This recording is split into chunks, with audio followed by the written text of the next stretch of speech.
This is an airplane engine. It's sitting in a field in Bishoftu, Ethiopia, part of the wreckage of Ethiopian Airlines Flight 302, which crashed on March 10, 2019. 157 people died. This was just a few months after another flight, Lion Air 610, crashed in Indonesia and killed 189 people. These two flights were operating the same plane, the Boeing 737 MAX 8. And its engine is the key to understanding why this particular plane has caused so many problems. But there's nothing actually wrong with this engine. In fact, airplane manufacturers raced to put them on their new planes. That's where the problem started.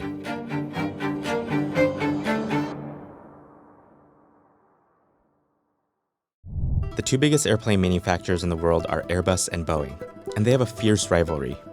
If one of them can offer a better plane, the other could lose a lot of money. That's exactly what was about to happen in 2010. Airbus announced that they would update their most popular model, the A320, a single-aisle airplane that services many domestic flights. You've probably been on one. For this new plane, Airbus had a big update. It would have a new kind of engine. It was much larger than the previous engine, but it would make the plane 15% more fuel efficient. And just as importantly, this upgrade wouldn't change the plane that much. A pilot could walk into the new model with little additional training and be on their way. It was called the A320neo, and it would save airlines a lot of money. This was a problem for Boeing. To compete with Airbus, Boeing's obvious move was to upgrade the engine on their single-aisle plane, the 737. But there was one issue. Here's a sketch of the 737 next to the Airbus A320. Notice how the 737 is lower to the ground than the A320. This meant Airbus could slide a new engine under the wing of their A320, but there wasn't enough room under the wing of the Boeing 737.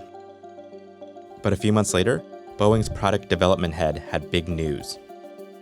He said, "We figured out a way to get a big enough engine under the wing." Their solution was to move up the engine on the wing so that it would be slightly higher, and it would fit on their 737s. Here's a promotional video of that updated 737 in the air. You can actually see that the top of the engine is above the wing. Boeing called this model the 737 MAX.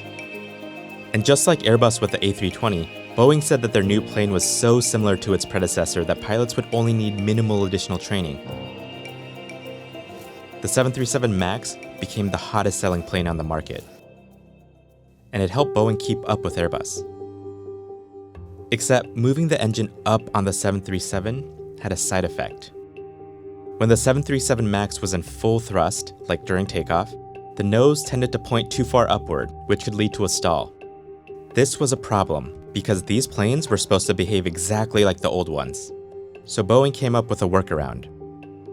Instead of re-engineering the planes, they installed software that automatically pushed the nose downward if the pilot flew the plane at too high of an angle.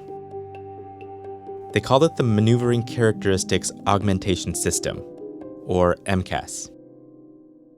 But because Boeing was selling the 737 MAX as pretty much the same plane as the 737, they didn't highlight the new MCAS system.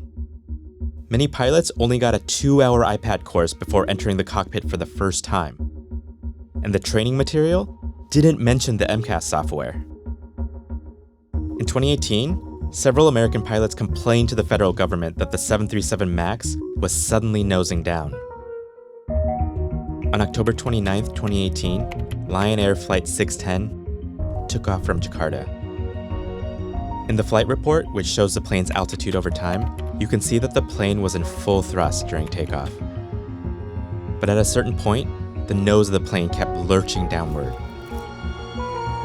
The pilots couldn't figure out why this was happening. The captain asked the first officer to check the quick reference handbook. They couldn't find the solution. The pilots continued to fight with the MCAS. The plane struggled to gain altitude. Reports show it was likely because the computer was getting incorrect sensor data, pushing the plane toward the earth below. 12 minutes after takeoff, the plane crashed into the Java Sea.